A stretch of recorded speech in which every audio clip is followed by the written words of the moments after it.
Novak Djokovic admitted on Wednesday that an incorrect answer was made on his Australia entry forms.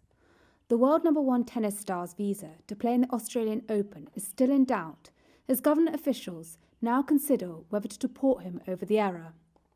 Giving false or misleading information is an offence carrying a maximum penalty of 12 months in prison and a fine of up to $4,730. It can also lead to the cancellation of the offender's visa. Djokovic said his travel declaration was filled in by his support team, who made an administrative mistake. The team member ticked the no box in response to whether he had travelled elsewhere in the 14 days before arriving in Australia.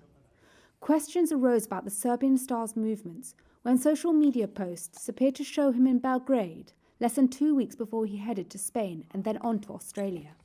In a post on his Instagram account, he said, quote, "This was human error and certainly not deliberate. We are living in challenging times in a global pandemic, and sometimes these mistakes can occur." The player also apologises in his statement for attending an interview and photo shoot on December the 18th, the day after he said he learned he had tested positive for COVID-19 for the second time. Djokovic was only released from Melbourne's immigration detention on Monday after being held there for several days. Officials had revoked his visa amid questions over his medical exemption for a requirement to be vaccinated against COVID-19. That decision was quashed by a judge on Monday, who called the cancellation of his visa unreasonable. The tennis star now faces the possibility of having his visa revoked for a second time, just days before he's due to defend his title at the Australian Open.